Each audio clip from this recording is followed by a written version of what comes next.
We respectfully request the Sangha great virtues for the sake of this assembly and all living beings. Please turn the wonderful Dharma wheel to teach and guide us how to end birth and death, leave suffering and attain bliss, and quickly realize non-birth. Cung thính đại đức tăng thính, vì thứ pháp hội cấp nhất thiết chúng sanh, tình chuyên diệu pháp luân giáo đạo ngã môn, như há liêu sanh thoát tư ly khổ đà lạc, tập chứng vô sanh. Homage to the Blessed, Noble, and Perfectly Enlightened One. Nam mô Sa Nan Tho Su Che Do Ye La Hư Đi San Miao San Pu To Xie.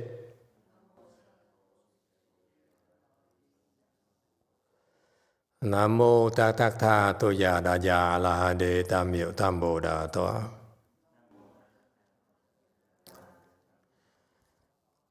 The unsurpassed, profound, subtle, and wonderful Dharma in 100,000 million aeons is difficult to encounter.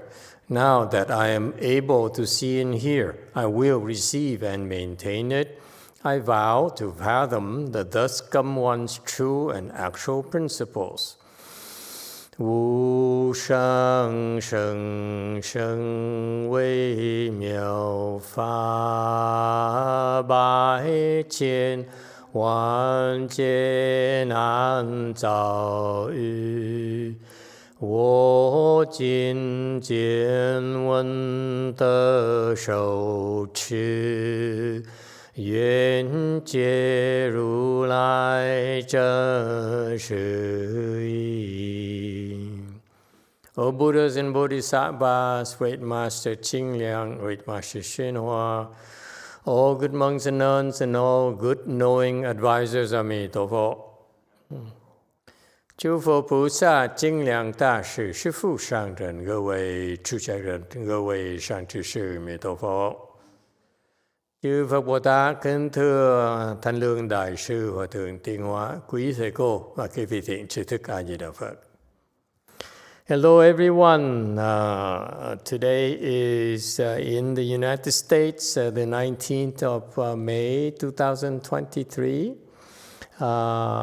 We are here in Wei Mountain Temple to continue discussing the prologue to the Avatamsaka Sutra. And this is a very rather erudite, intellectual piece of work from Master Qingliang.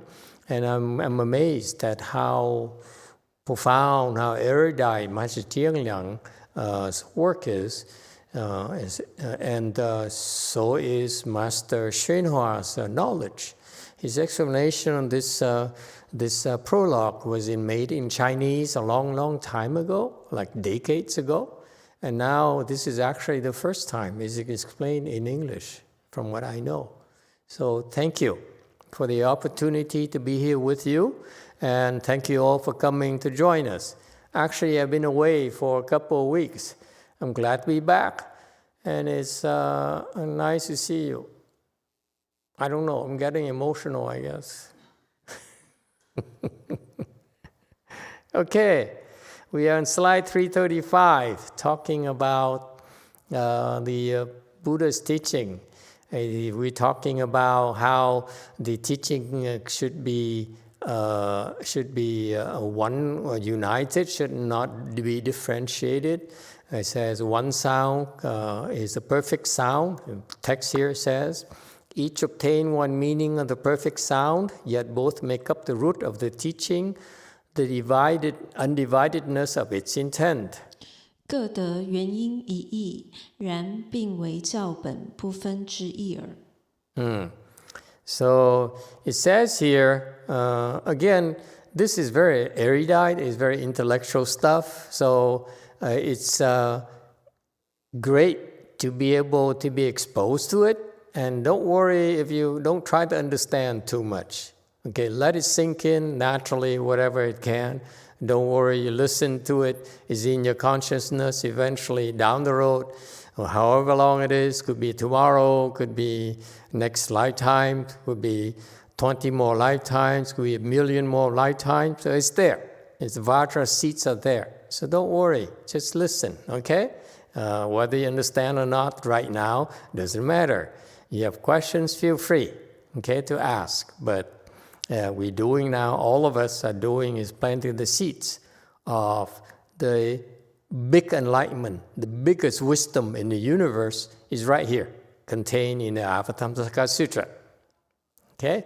And this is a prologue, this is a survey of this incredible sutra that very few teachers would dare bring it up to discuss, and let alone patriarchs. The patriarchs rarely would discuss this, except for Master YongHua. So you see, for us, it's a real privilege to be able to visit it, okay, especially in English. No funny translation from Chinese into English, okay. So it says here that the two masters who advocate as a perfect sound, Master Bodhiruchi was the one who says the Buddha's teaching can be divided into, actually includes the Hinayana teaching, Mahayana teaching, so based on just the intent of the Buddha's teaching. And Master Kumarajiva, who is much higher level, apparently Bodhiruchi was like second stage Arhat, and Bodhiruchi was coming more from the Hinayana understanding. He's a Mahayana cultivator, but his level of understanding of Mahayana is that of Hinayana. That's what we call Hinayana Mahayana. Okay? And so Bodhiruchi says, I can see that it's Hinayana and Mahayana, the separate teaching when the Buddha spoke the Dharma. So for example, when he first started, he started by teaching the Agama, which is the Hinayana Dharma. And then he went on and taught others, eventually bringing up the Mahayana Dharma. That's Bodhiruchi's perspective. Kumarajiva is actually different. He says it's not about the Buddha's intention to differentiate between Hinayana and Mahayana. It turns out that it's the people who listen to it who's able to absorb whether Hinayana or Mahayana. So it doesn't matter at all. The Buddha does not discriminate. Yeah. Actually, Kumarajiva is a little bit off. The Buddha, when he spoke the Dharma, is actually not really, you can't really say that it's Hinayana Mahayana as per Bodhiruchi, or Kumarajiva says actually a potential. So it's more along the line. I stand corrected. I'm correcting myself. Kumarajiva is more correct than Bodhiruchi. But Kumarajiva actually understands the Buddha's intent. The Buddha does not discriminate. He only speaks Dharma depending on the audience. If the audience is able to absorb so much, then he can speak so much. Very much like when we have children. Anyone planning to have children anytime soon? Okay. Or have children already? You understand that in order to teach your children, which is a very important thing to do, okay? You can only teach your children so much. You can teach your children as much as they can absorb. You don't want to go too far and too much, okay? And that's the same with the Buddha's work. When he spoke Dharma, it's actually based on the listener's potential to understand, to absorb it. Okay, so actually the Buddha does not discriminate the content per se. He's more interested in helping the person. So Kumara Jiva is right in the sense that it depends on the capacity of the person to absorb it. Actually, he's missing one point. It's not even the capacity. It's just the Buddha says, he doesn't even look at capacity. Buddha automatically thinks, how can I help this person? It's more than just potential. Okay? To me, the one perfect sound is that he's able to speak to us in a way that will benefit us. It has nothing to do with potential anymore, in my perspective. It's more like, how can I help? Now you show up. Now I have a chance to see you and talk to you. How can I help you? Okay? So even potential does not even cross the Buddha's mind. So Kumara Jiva is almost there, if you will. Okay? Any questions or comments or disagreements? No? Okay, continue. 337, text says, the second, establishing two kinds of teaching.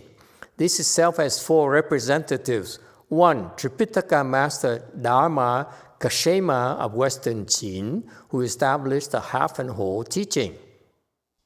第二，立二种教，自有四家：一、西秦昙摩乘迁三藏，立半满教。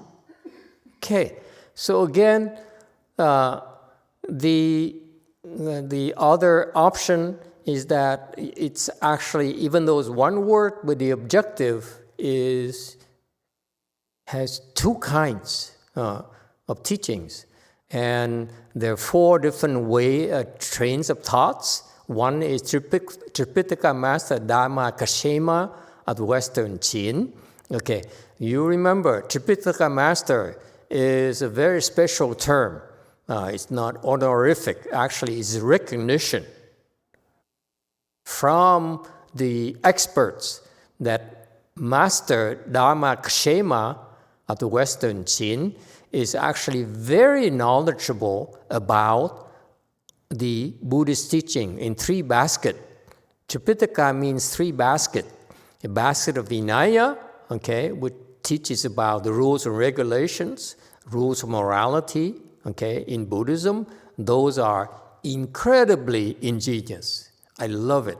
Okay, I didn't have a chance to learn much about it. I only spent about 6 months learning about it, and the more I practice Chan, the more I get to enjoy the 6 months information that's stored in my brains. Okay, so the first basket is Vinaya. Second basket is sutras. Okay, Vinaya talks about the rules and regulations, so it helps us discern what's right and wrong. Okay, that's so important. Okay, very much like when you teach your children, you need to emphasize right now. Okay, you need to teach them how far they can go and which line they cannot cross. That's the same as Vinaya. Okay. Unfortunately for myself personally, my parents never did that, okay? Especially for most parents, they struggle so much making ends meet. They're so stressed out. So they don't have the knowledge or the wisdom to be able to guide their children. Buddha is different. Buddha says, I'm going to teach you about the rules and regulations. This is which areas, where are the boundaries, where you stay within the boundaries, you're safe, you'll be happier. You cross the boundaries, you'll be in trouble. You won't like it. You'll suffer. Okay? That's incredible insights. And I think it's so important, especially I stress, the parents need to give to their children. Okay? So that's why the typical master, he has the Vinaya as first basket. Second basket is sutras, which is a study of samadhis, meaning that if you want to cultivate samadhi, you need to study sutras. This is why all serious monks who want to make a difference who want to justify their existence as monks, because that's my attitude. The attitude is in the 21st century, 20th century, we need to change our paradigms. The monks and nuns can no longer expect to stand on a pedestal and expect you, lay people, to come make offerings to us. We need to also justify why we are using up the water resources, the electricity, and we aren't allowed to use the various resources of the country. Okay, so to me, the modern day people don't understand the importance of the Sangha anymore. So for us to stay on our pedestal and expect people to treat us like they used to treat our teachers or prior generations is unwise. We are not creating a good name for ourselves, especially young people. They would be offended, they would be disenchanted with us. Okay, young people will say, "How come I'm struggling?" Okay, and I'm struggling to make ends meet. I'm struggling to cultivate, and you just sit on your pedestal and you expect me to serve you. It's unreasonable. Okay. It's reasonable, perfectly reasonable for young people to think that way, okay? Because they don't have the tradition that my generation used to have, okay? Where we're taught, even my generation, I went to a Western education system. I actually didn't think much of the monks and nuns, personally, back then, okay? So that's why I feel that the samadhi is something that you need to cultivate in order to serve society. Okay? It's not enough to stay out of trouble. That's, to me, that's self-serving. Samadhi is that you build the strength so that you can carry people, you can help people, you can lift people out of their suffering, out of their poverty, out of their confusion.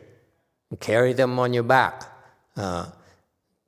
Okay? And number 3 is wisdom, basketball wisdom or shastras, where you actually are exposed to what wisdom is like.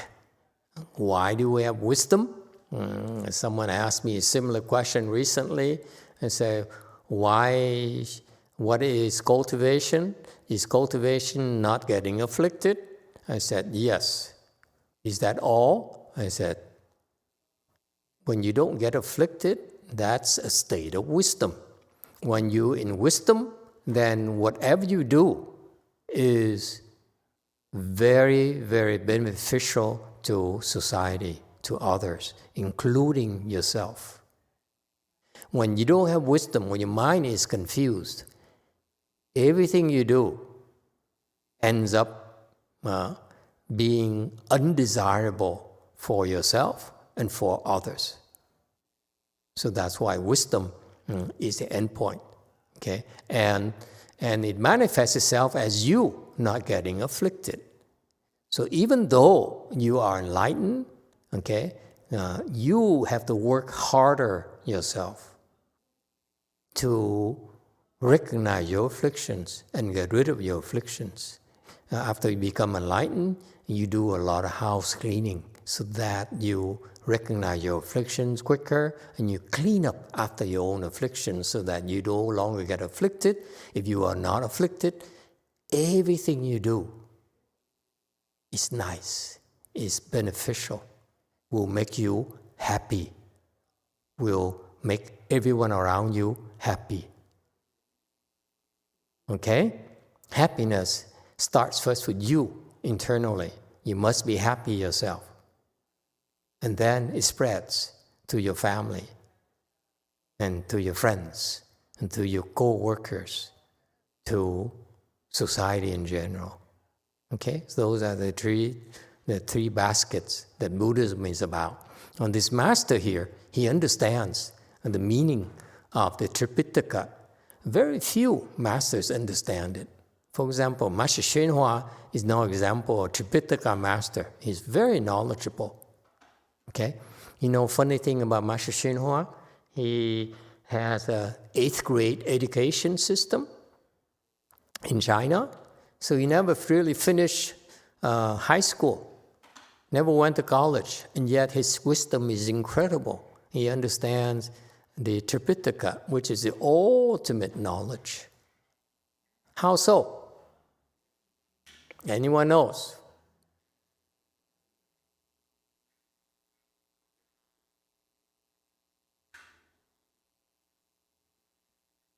Actually, it's funny that he says Tripitaka Master YongHua, but you know who designated Tripitaka Master YongHua, you know?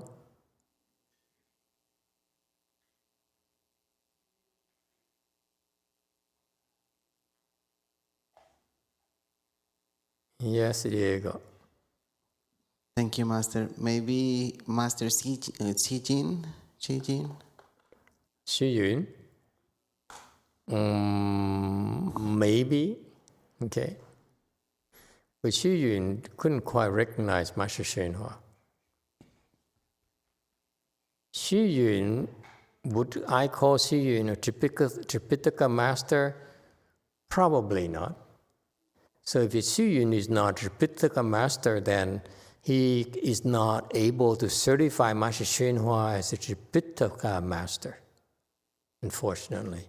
The patriarchs are very, very precise. They don't do things that are beyond their scope. I can see, for example, some of the patriarchs I know who they are patriarchs, but they are not Tripitaka masters. It's not their specialty. Okay? So how did Master YongHua know, how did he get to be known as Tripitaka Master YongHua, as it says on the cover of the Vajra Sutra, for example? When they printed that sutra, it says, explained by Tripitaka Master YongHua. How did it come about? You think?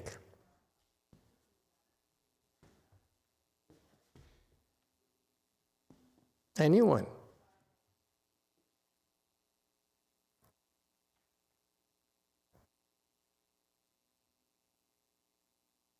I don't know because I wasn't there. Somebody, most likely a bodhisattva, an enlightened person, says, Master YongHua must be Tripitaka master because when you ask him a question about precepts, even though he never went to a precept school, he could explain it to you. When you ask him a question about sutras, very much like Master Huineng, they ask him a question about sutras, and the Master Huineng says, read it to me, okay? Because Huineng couldn't read. So that person asked, read that sutra text, then Master Huineng immediately explained it to the nun, okay? So Master YongHua is very the same. He can explain any sutras you can talk about, you can ask him about in great details. Okay, so he's an expert about sutras, sastras as well. Sastras, the way that he understands shastra, I can assure you, which is much more profound than the monks and nuns who try to distinguish themselves by explaining shastras only and not explaining sutras. Okay? Don't do that. If you want to establish yourself as a what's an adjective? As an accomplished Dharma master, you have to explain sutras. Okay, it's a core of the teaching. And once you establish yourself as a sutra, as able to explain sutras, then you can then branch into Vinaya, branch into Shastra you like. Okay. Anyways, it's my opinion, my personal opinion, that's all. It's not a big deal. So anyway, how did Master YongHua got to be known as Tripitaka Master? Because someone enlightened, maybe one of his disciples, maybe another monk or nun who's enlightened, suggested, based on what they heard from Master YongHua's teachings, questions on Vinaya, questions on sutras, questions on shastras, Master YongHua was able to explain immediately without consulting anything. Okay, so they said that's the work, that's the level of a master who have mastered the Tripitaka master. So they suggested Tripitaka master, and then another thing that had happened was that Master YongHua did not object to it. You see, why didn't he object to it? What do you think?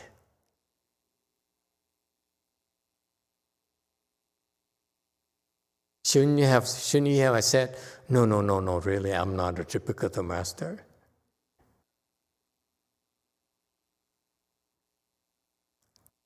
If he did that, he would be called false modesty. Okay? He says, oh no, I'm not really a Tripitaka master, because he says, I'm not worthy. Okay? That's the word, that's the behavior of a worldly monk who says, I'm gonna come across to you as humble.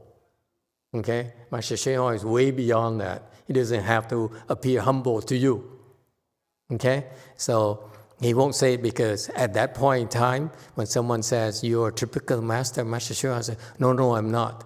Then it's false modesty. Much more important reason, number 2, is that it will make it difficult for people like me, our third generation, to understand the standards of excellence. Meaning that once Master YongHua says, yes, I understand Tripitaka, then now, personally, I use that as a standard to compare all the other patriarchs. Does it make sense? That's my reference points. So someone has to tell me. He has to admit himself as, yes, I am competent. I didn't say it myself, but for your sake, okay, I will not deny it. Does it make sense? Okay. Now, Tripitaka Master Dharma Kashema is different. At the time in China, there were plenty of monks and nuns who were very competent, who had great wisdom. So they themselves says, you know what? I don't want to be known as Tripitaka Master. Let Master Z become a Tripitaka master. So that they said, okay, now let's certify Master Z here as a Tripitaka master so that they don't bother us. They come and bother Master Z. You understand now? When there were so many teachers who were competent, they could afford to hide behind one. Okay? So it's slightly different situation. Master YongHua is that he has no choice. Okay? Someone advocated he should be recognized as Tripitaka master. That's why he says, okay, because I have to, no one else. Someone has to make sacrifices, and he happened to be there, so he chose to be recognized as such. But back then, during the time of this Master Dharma Kashema, he was chosen by the others who were sages, who were actually higher level than Master Dharma Kashema, by the way. That's why they said, you know what? Let that boy feel the questions. We will teach him. We won't bother with the questions. Okay? So what did Dharma Kashema do? He says that the Buddhist teaching is established 2 kinds of teachings. What? Half and whole teachings. Okay? Continuing with slide 339, the sound hearer store being the half-word teaching, and the Bodhisattva store being the whole word teaching. Dharma Master Yuan of Sui also established the same thing. 即声闻藏为半自教，菩萨藏为满自教，随缘法师一同此例。 Okay, 340, commentary slide. So what are the two, the meaning of the half and the full, the whole teaching? Half a word is 半字. Okay, it's very important jargon here. I think it's helpful for you to recognize, to pay attention and to recognize these special terms for future reference.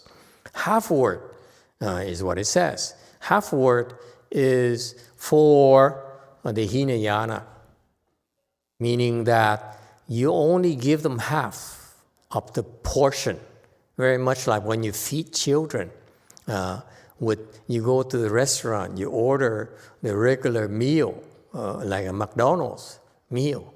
Then it's probably too much for the kids. The kids would go for the kids' meal, which is usually half of it, or less. Okay? That's what it means. Half word actually is an exaggeration. There's no such a thing as half. Okay? They're being generous. Buddha's teaching for Hinayana should be like called not half. What would be a good number, you think? YongHua, what's a good number?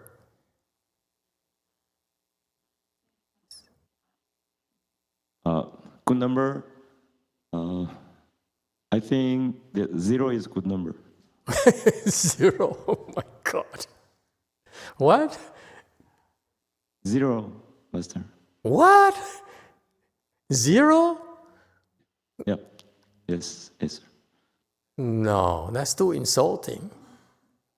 My God, you Korean and you're so insulting. Anyone else? Do the rest of the Koreans agree?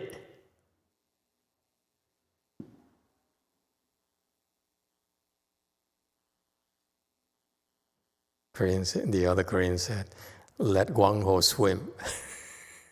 We're not touching this. Okay, no, it's not half, but it's go for it.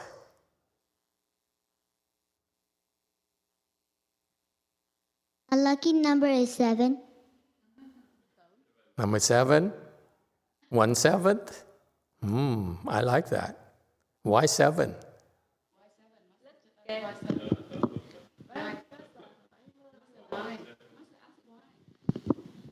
Because it's a lucky number. It's a lucky number. You go to Vegas too. Okay. I like a girl who can have fun, who knows how to have fun. Very good. No, we're not 7. It's very small, okay? It's more like 100, 1,000, but it's not 0, okay? But for the sake of politeness and kindness, they use a half-word teaching. Actually, it's not half, okay? Then the Bodhisattva store meaning whole word, okay? Half here refers to incomplete. It's not a mere number, if you will. I think that's how I would interpret the Chinese word ban, which is half. Translated as half. But I feel that back then, ban here, when the Bodhisattvas talk about ban zi, is actually referred to partial. Because they didn't have ratios, they didn't have quotients back then. Okay? Back then is only 1 or 2. Okay, ban is as detailed as they get. Please correct me if I'm wrong, Chinese-speaking people. Okay, my guess is that ban here refers to fractions. That's all, a fractional teaching Okay? A small part of the teaching only. That's the point. It's not half. Okay? I like to make that correction. Okay? The translation to half word it should not be taken literally. Even the Chinese should not take ban zu literally. Ban here refers to a fraction of the teaching. Whereas the Bodhisattva store is the whole teaching. Meaning, when the Buddha sees the Bodhisattvas, they feel free to let them have it. Whereas when the Buddha sees the lower level people, he says, I cannot tell you the whole truth, because if I were to tell the whole truth, you would be so shocked and you would run away.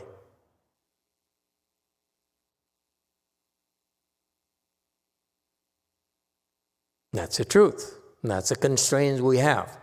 If we were to tell you everything, the actual teaching, which concept will come later, you see that it's not something you can digest. Okay? Anyway, so half is actually means fractional, whole means the total. Okay? And Dharma Master Yuan of Sui dynasty also established the same thing. So Yuan here refers to the first patriarch of the Pure Land. Okay, first patriarch of the Pure Land was great master Hui Yuan, who has wisdom. He's Chinese, and he has wisdom of saying that, the Dharma door that is more appropriate for the Chinese back then, and especially for the future generation, should be Pure Land. It's not Chan. So what he did is that he never really studied Chan. He specialized, he started his cultivation, his actual spiritual practice by reciting the Buddha's name. And this is the danger of reciting Buddha's name by itself. And that's historically, that's born by the facts, historical facts. Because Master Master Hui Yuan of the Sui dynasty, when he practiced reciting Buddha's name by himself, he didn't have the proper techniques for going very far. So that when disciples of Master Bodhidharma met with him, and Master Yuan asked these two disciples of Master Bodhidharma, who was sent from India to China to make the rounds and prepare people for the arrival of Master Bodhidharma. Okay, so Master Hui Yuan met with them and asked them before those two disciples went back to India. On the way back to India, they stopped by Master Yuan's way place. And so Master Yuan recognized these Indian monks who didn't speak any Chinese at all, who were superior monks. Because Master Hui Yuan had some kung fu. He was enlightened, but not very high level.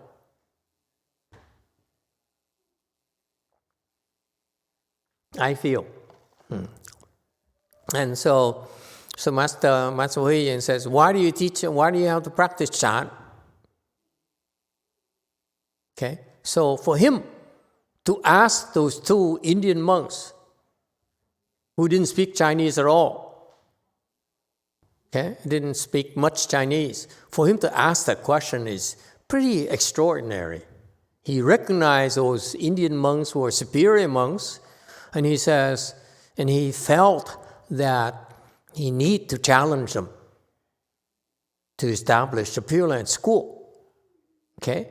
And so these two monks who are far more advanced than Master Hui Yuan, he says, one of them answered, you want to practice Chan because enlightenment is this fast. That's all it takes for you to become enlightened. Even if, meaning that they couldn't explain it in Chinese. Okay? But meaning that even if you recite the Buddha's name, Have you mastered the Buddha's name recitation to the point where you should be able to become enlightened just as quickly as Chan? It's beautiful. No one ever explained it from that perspective. Why not? Because the Chinese revere Master Huiyuan. We Americans don't, we are a lot more irreverent. We question everything, okay? I question everything. It's my fault. When I say we, it's me, okay? Don't blame anyone else, okay? I question everything. Because if it's just like Master Huiyuan, he says, I practice Pure Land, I'm very happy in my results. You practice Chan, and I wonder why. Because Pure Land can save a lot more people than Chan. Why do you practice Chan? It's a very, very reasonable question. That's why the Indian monks felt pressure and said, sir, dear, venerable sir, my practice is this fast. Your practice is a lot slower. And Master Huiyuan was impressed. It helped Master Huiyuan. Okay, open his eyes and help Master Huiyuan improve a little bit more. Because what happened is Master Huiyuan, because he practiced by himself and among his disciples only, in isolation, he had no contact with real competent teachers or cultivators. So the two Indian monks, they taught him, yes, I use the word taught him by going there and remind Master Huiyuan that he still has a lot of work to do. Okay?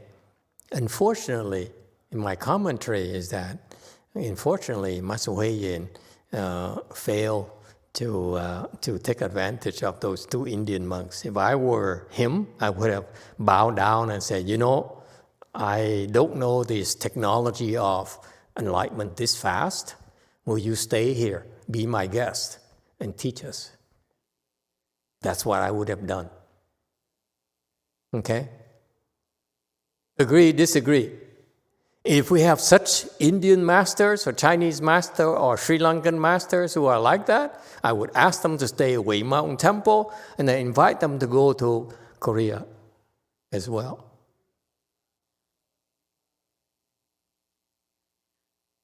You're supposed to clap your hands.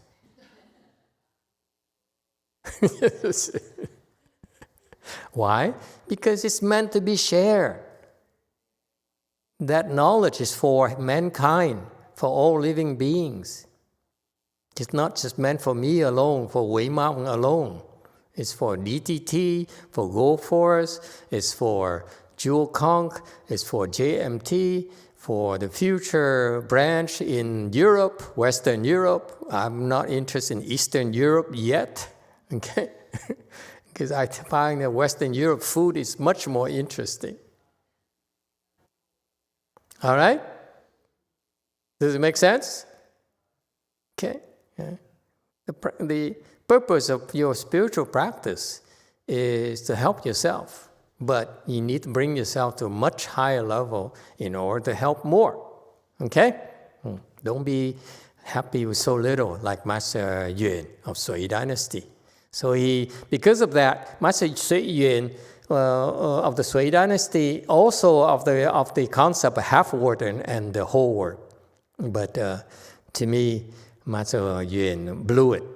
He found two great teachers and he blew it. He didn't keep them around long enough to teach them. Okay? Next, 341. This text is then based on the Nirvana, which hides the fact that it is intended as connecting of characteristics aimed at revealing the great to the small. 思则文句涅槃，盖是对小显大，通相之意。Okay, so these two masters, Dharma Kashema and Master Huiyuan, arrived at conclusion because of their studying, they investigated Nirvana Sutra, and they realized in this Nirvana, Okay, it has there's this. They discover this process of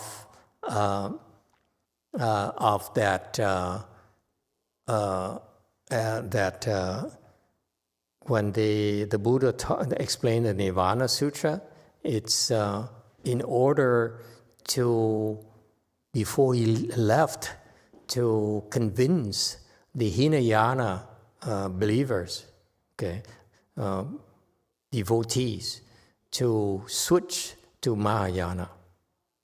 Okay, there is transition. He said, don't stop there. Go further, go further. And the Buddha actually was very concerned. He said, before he left, he said, my Hinayana disciples, many of them are self-satisfied. Okay, so he's worried about it. That's why he explained in Nirvana Sutra. Okay, he says, you guys are so happy with so little. Don't be like that.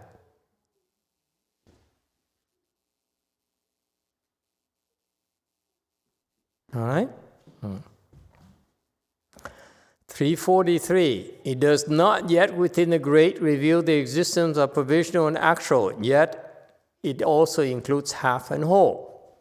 位于大中鲜有全实意含半满。 So, as it says in 344, because of this first group here, they advocate half and whole. Actually, it's a lower form of distinction or classification than provisional or actual. Why is that? Half and whole. Half means baby's formula. Whole is stick or bulgogi or kalbi. That's whole. But half is, what's a baby's formula in here? I haven't used any baby formula, so I don't remember. What's baby's formula here we use? Never mind. Oh, God. Okay. So half and whole is that way. But actually, the fact of the matter is really not half and whole, but actually it's provisional and actual is the intent of the teaching, not half and whole at all. Okay? And that's why you can see, in other words, according to Master Jingyang here, the first group here, Dharma Kshema and Huiyuan, actually have a very, very narrow interpretation of the Buddha's teaching, unfortunately. Okay? That's why, as a side commentary, later on, the Buddhists and Mahasattvas had to come to the Pure Land school and become a patriarch to lift up the standards of the teachings. Because Huiyuan, I was planning on studying Huiyuan, but the more I haven't had a chance, and lucky for me, the more I read about from all this teaching, I realize that Huiyuan's teaching is at the level of half and whole, which is not very high yet. Okay, so I'm not going to study Huiyuan's teachings. No interest. 345. 2. Dharma Masters Yen of Sui, who established the two teachings, gradual and sudden. 2. 随言法师立剑顿二教。 This, in 346, which is exactly the Buddha's intention here. Okay? If you look at, in terms of, let's say, like martial arts, like sometimes you use your punch, sometimes you use kicks. Okay? So that's more of the purpose here, is the Buddha's when he used provisional versus they use gradual versus sudden. Okay, gradual means stepwise. You go step by step by step. You climb up one step at a time. Sudden is that you can leap. Okay, and you don't need to go to the next step. Like when you are taller. Okay, for example, short people in Korea, can we say Korean people are short? Compared to Westerners, you're much shorter. So Korean people, they go step by step, right? Whereas Westerners, we go by 2 or 3 steps because our legs are bigger, longer, and stronger. No? Never mind. Okay, and so now they talk about gradual versus sudden because it takes subtlety to be able to understand gradual versus sudden. Okay, so this Master Yin here is actually pretty high level, pretty good level. Okay,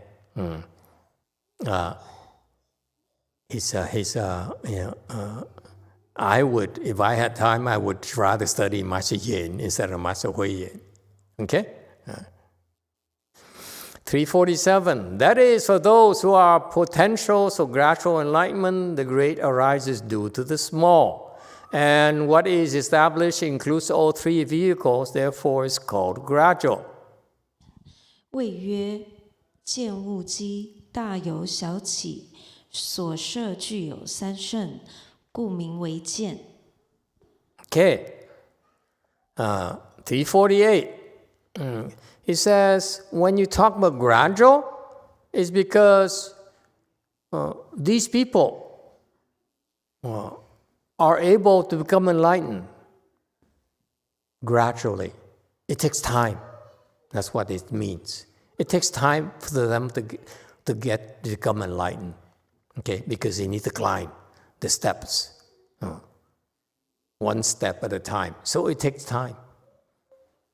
Okay, and this gradual enlightenment here is not simply restricted to Hinayana. It also includes Mahayana. Mahayana, after you become a first ground bodhisattva, which is big enlightenment, you still need to climb.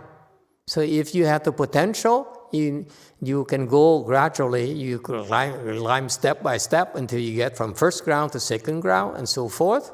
Or you can have. Therefore, that's why. Don't think that gradual is only for Hinayana. It's the process of cultivation, where actually you go by steps. Okay, so if you will, sometimes you go gradual, sometimes you go sudden. All right.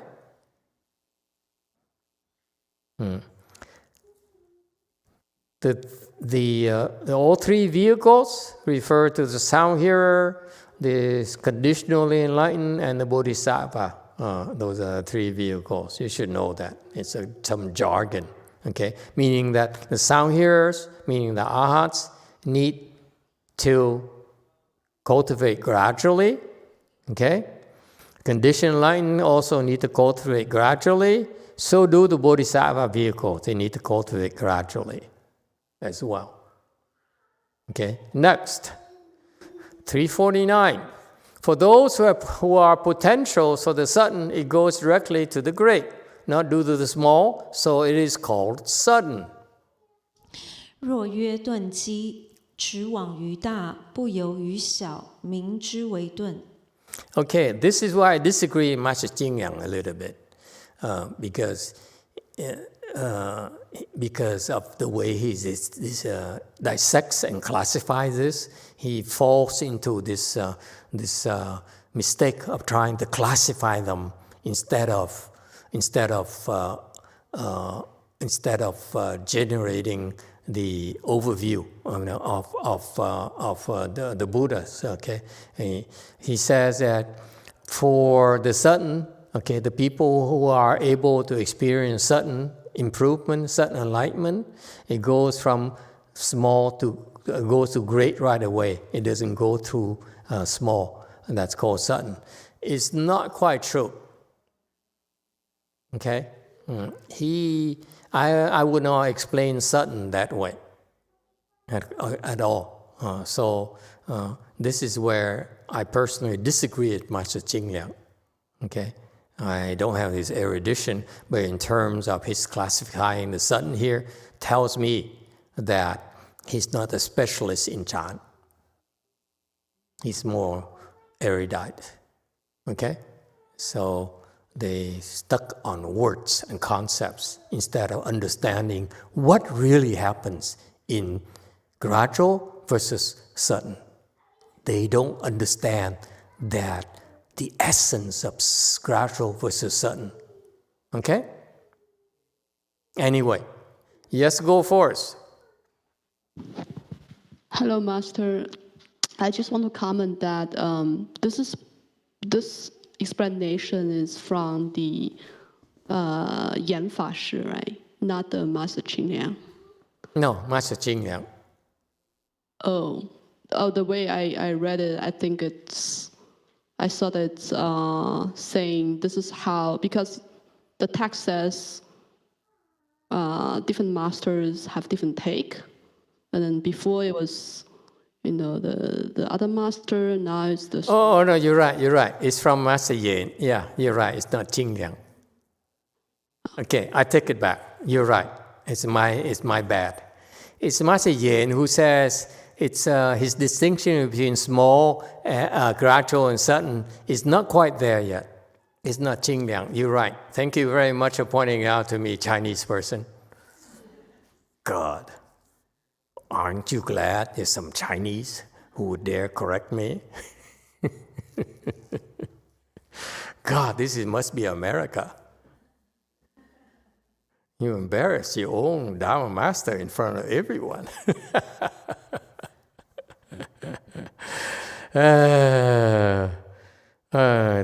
Doesn't help to be a Dharma master, let me tell you. I'm no Dharma master. It's been proven. Okay. So you're right, she's right. That Chinese person from Go Force is right. It's Master Yen, who is wrong. Okay? Yeah. He didn't quite understand it yet, not Master Qing Liang. Okay, let's not rub it in. Okay, I was corrected once, that's enough. Let's move on. Although it is in terms of the potential that they are said to be gradual and sudden, still the Dharma spoken does not go beyond half and whole. 此虽约机说有渐顿，而所说法不出半满。 Okay, Chinese person. Now is it Master Qing Liang or Master Yen? Chinese people.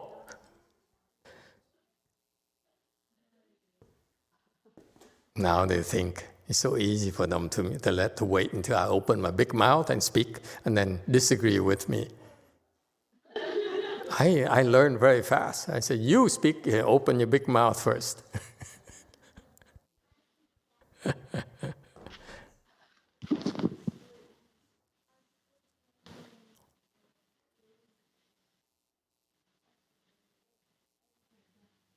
According to Chinese.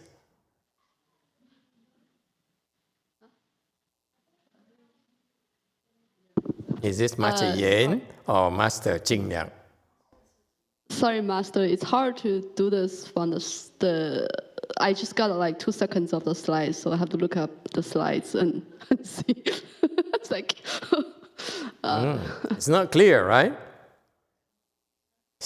See, the Chinese are so... Master Yen, Master Qing Liang, right. It's a little bit more like Master Qing Liang, I would say. See, the Chinese and Taiwanese come together.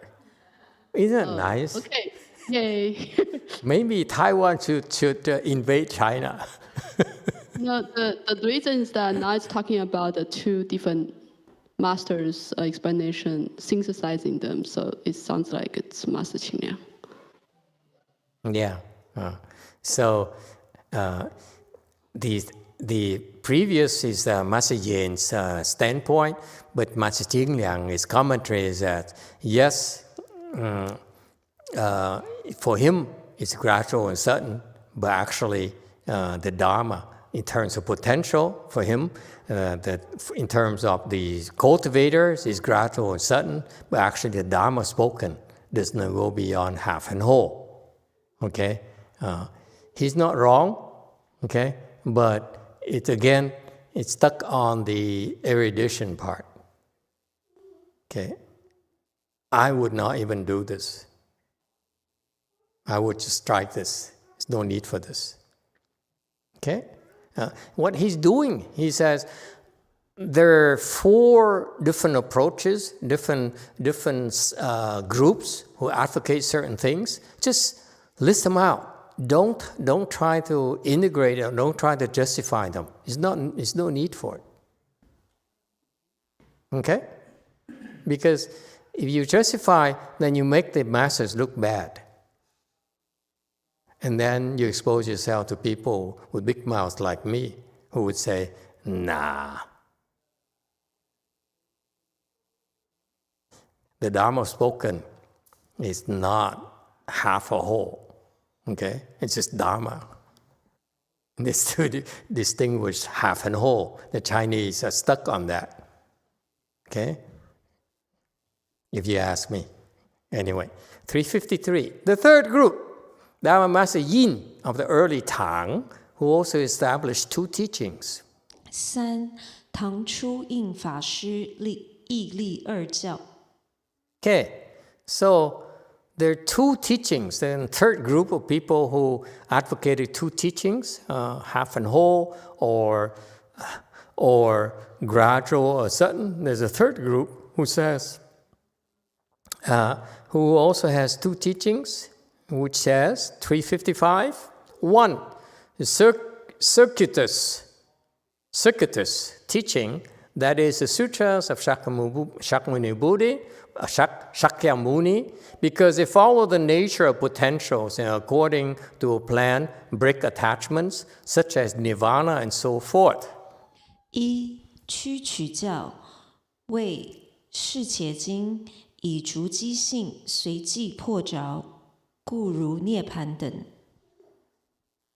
Okay, so the third group says actually the teaching from this group's perspective is not half and whole, is not gradual and certain, actually is circuitous.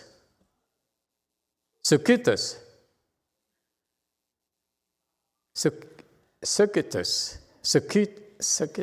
Someone help me look, where is the emphasis of that word again?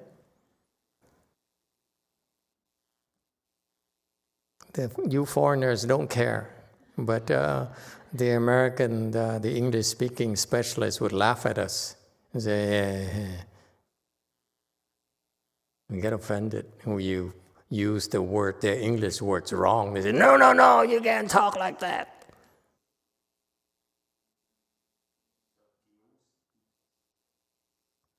The emphasis on the first syllable or second syllable?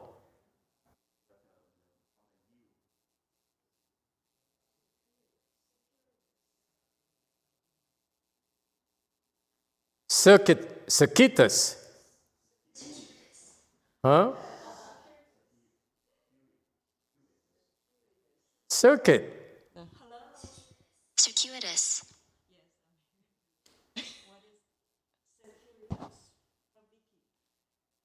Who? Circuitous.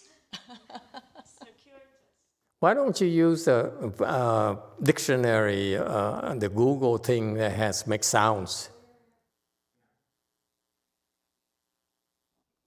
Do it on the microphone. Oh, yeah. Circuitous. What? Circuitous. Circuitous. Okay, circuitous. Thank you. See, we all have to learn, man. You have a chance to learn. Don't drop it just because you're afraid to look bad. Who cares if you look bad? It's just among ourselves, right? No one cares. They're all laughing at us already, calling us a cult of young people. Primarily, they're naive young people. Only have to give them food, and they believe you. Feed them. They believe anything you tell them. Isn't that right? It's not that. Circuitous. Okay? So he says, circuitous teaching. meaning that it's round and round and round, okay? It's not direct, okay? Like the sutra is spoken by the Buddha, Shakyamuni Buddha, they claim it's circuitous. They follow the nature of potential, the nature of listeners. Potential is listeners, okay? And accordingly have a plan to break attachments. So the emphasis is the design. The Buddha says, when he lectured the sutras, he looked at the Chichao people, he looked at Salvadorian people, looked at Colombia, okay, and look at Korea people, and they said, wow, with these people, I better go first to Chichao, go next to El Salvador, go next to Korea, go next to so forth. So he goes round and round till, he's not direct, because he's sort of like, I should be polite, okay? Yeah. You should not offend people too much. All right? Yeah. So that's circuitous. So by design, the Buddha was aware of the individual's potential to understand, to absorb. So the Buddha then spoke things to help them gently break their attachments. Okay? And that's in the case of Nirvana Sutra. So this particular master here, he says, actually circuitous. Okay? Mm-hmm.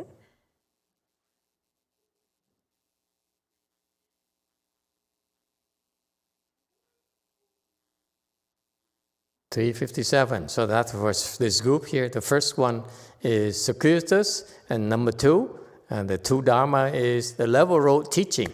That is sutras of the Nishyanda, because they follow the Dharma nature and speak comfort and ease, like the Flower Adornment Sutra.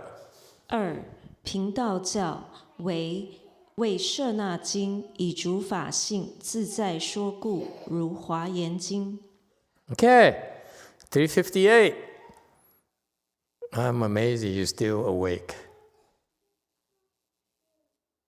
Huh? What is it? What time is it in Korea, for example? After lunch already? Oh, I would fall asleep. I heard that food is they eat a lot for lunch, these people who come to our temple. Never mind. So the second Dharma is a level road teaching, meaning that the sutras of Nishyanda. Nishyanda is the transformation body. Okay, because the Buddha, the Nishyanda Buddha, follow Dharma nature and speak with ease, like in the Flower Adornment Sutra. Flower Adornment Sutra is a sutra that's spoken for bodhisattvas. So it's called level road, because bodhisattvas, you don't need to beat around the bush with these people. Bodhisattvas can take a beating.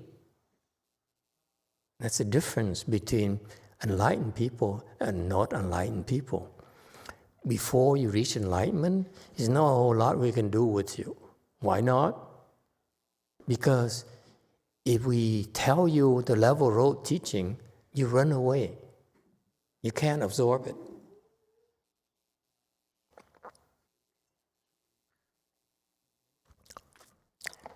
For bodhisattvas, who are the audience, target audience of the Flower Adornment Sutra, Avatamsaka Sutra, is that they follow Dharma nature and speak with ease.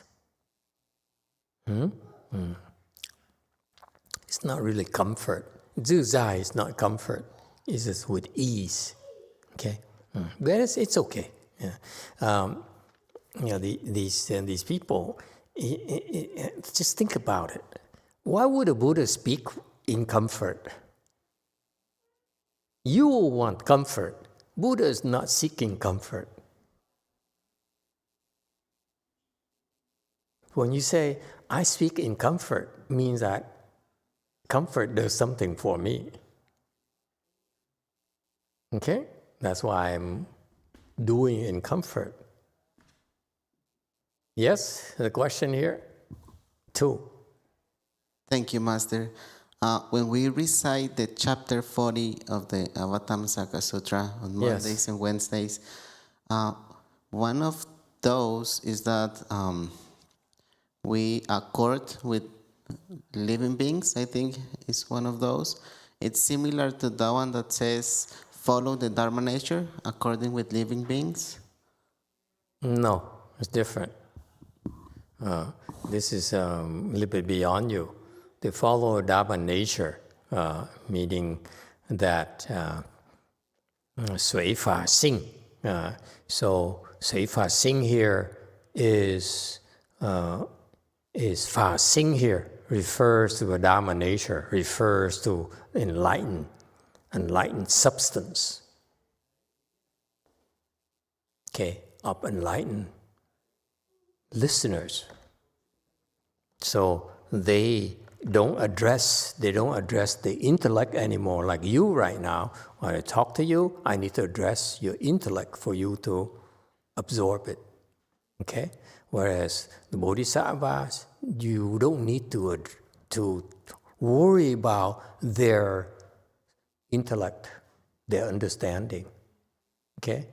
So they're able to, you're able to address their Dharma nature directly without going through your intellect. Right now, for you who are not enlightened yet, in order for us to reach you, we have to go through your head, your intellect, and then reach the Dharma nature through your intellect. Does it make sense? Does it make sense to you? Anyone awake? Yes, too. Thank you, Master. So it was like a couple days ago, you were saying that sages, they don't need to go through their thinking mind. Right. So, okay. Thank you, Master. Right.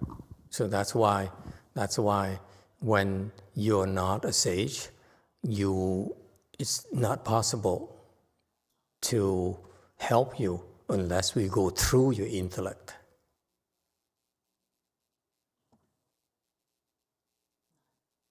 Okay? That's part of wisdom.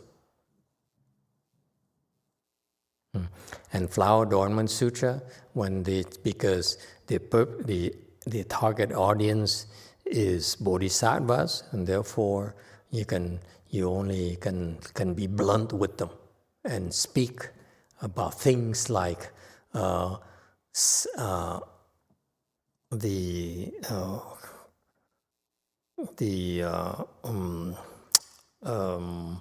universe, the Dharma realm, and even though the bodhisattvas don't understand, they have no problems. Okay? Whereas if we tell you things that you don't understand, okay, here's what happens to you. Eventually, your friends will say, you must be following a cult because whatever they taught you, you don't understand a darn thing. And that's our constraints. Okay? 359. Moreover, these two teachings in general have 4 differences. 又此二教略有4异。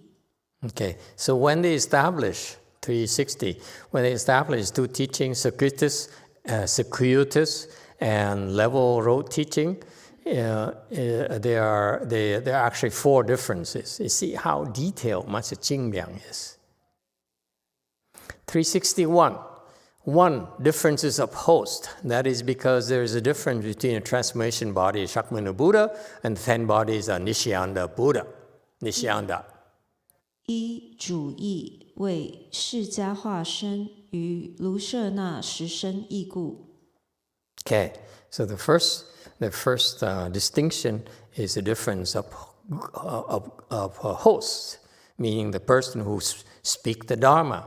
The host speaker, if it is a case of Shakyamuni Buddha as a host, meaning the human body, Shakyamuni Buddha, then it's different from Nishyana Buddha, which is much bigger. It's a reward body Buddha. Okay, 10,000 feet tall, meaning very tall, and it has 10 different types of bodies that were discussed earlier.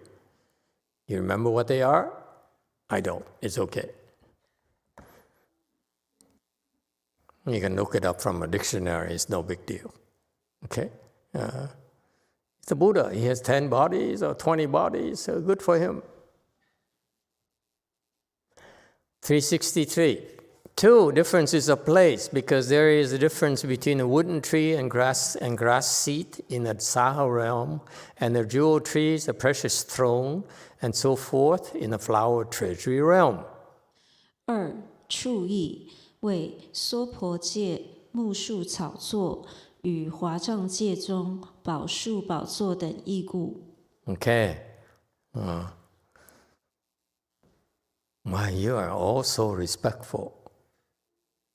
I only see one person who's dozing off. I'm impressed. 2, the first is a difference in host. Second difference is different in place. Because he says, in the Saha world, even though we have a Bodhi tree, it's made of Chandana wood. Even though it's a fragrant kind of wood, very precious wood, okay, very expensive wood, or the grass seat in Saha world, in some cases the Buddha would sit in a grass seat. Where is the grass seat? Under the Bodhi tree, folks. When he first became enlightened, he said, I will speak the Avatamsaka Sutra. So he's sitting on the grass, okay? And later, when he goes to the heavens to speak the Avatamsaka Sutra, and then they offer him the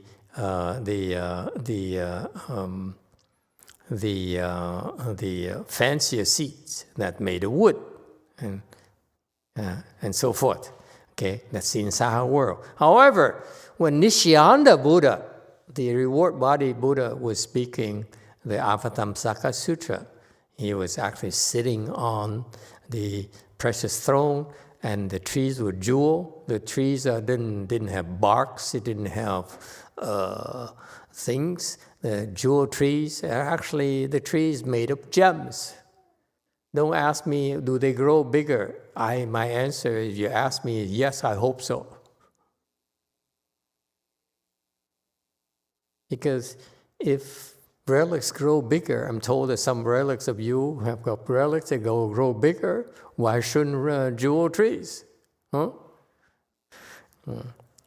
All right. 365, I'm trying to finish those 4 things here because I don't want to go back next week. Okay. 3, differences in assemblies. And 365, because there is a difference between the speaking for sound hearers and bodhisattva, and it being spoken identically only for the bodhisattvas and those of the ultimate position. 3. 众义谓为声闻及菩萨说，与为菩萨及为同说义故。 Okay, so for our sake, for your sake, just understand the terminology here.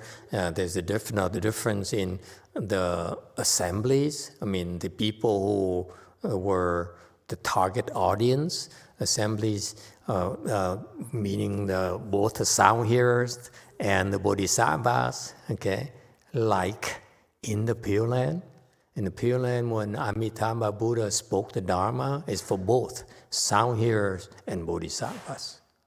Okay, because they cultivate together, like here. Okay, and so that kind of assembly there. Whereas there are some cases where only bodhisattvas were present.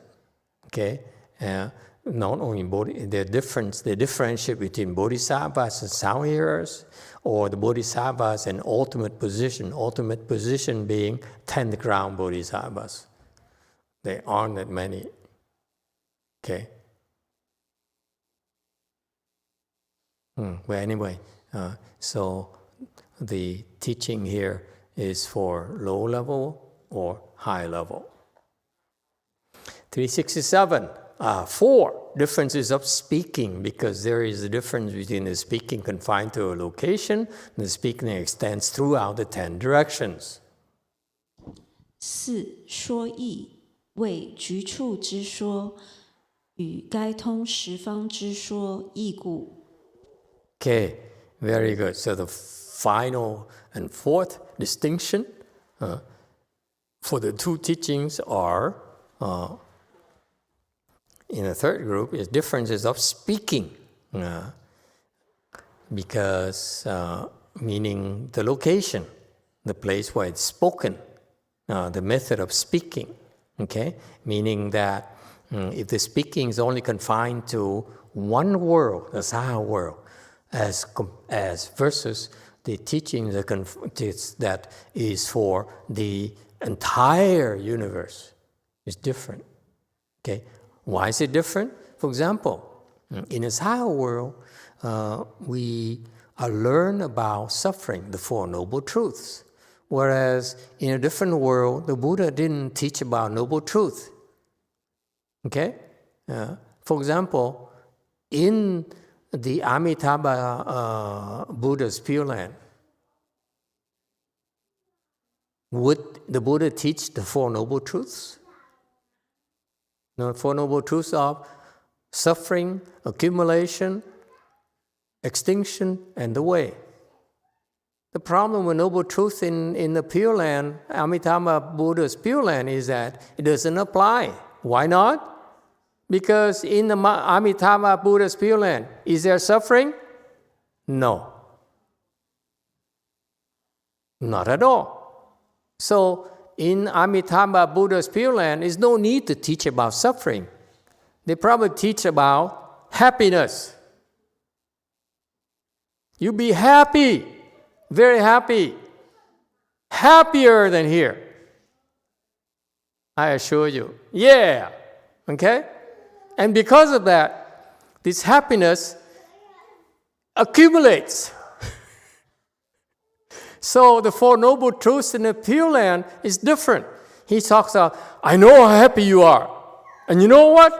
Your happiness is nothing yet. You right now see in South Korea. If you practice, you get high level, you go to North Korea. No, the Koreans are so attached to North and South. Okay? How about you go to America? Yeah, okay. Okay, so that's why each world has a different kinds of teaching. Have you got that? Our world is suffering. Amitabha's Pure Land is happiness, bliss and peace. So it's different. All right? And that's why when the Buddha spoke for that kind of one world, then he made sure that we understand the Dharma is appropriate for that world only. But when the Dharma is spoken for the entire universe, then it's different. Okay? That's all it means. Does it help?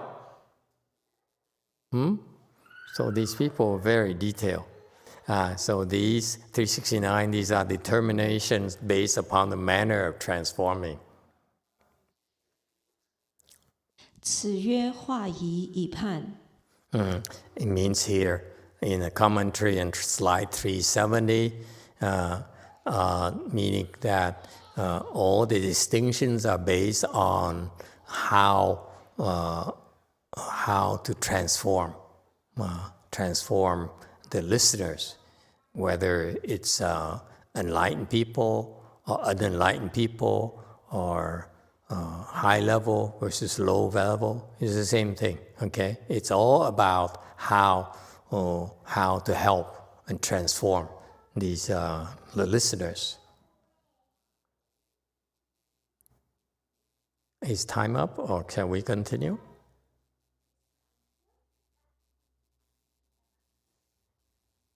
Okay, I think time is up.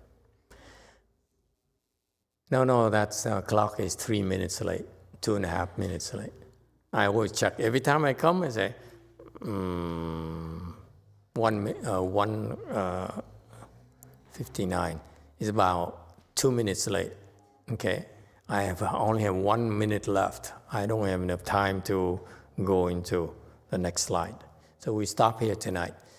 Thank you very much. You have a nice day. Okay, see you later. Okay.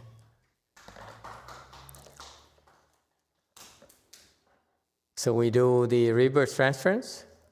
Oh, back to normal, back to work.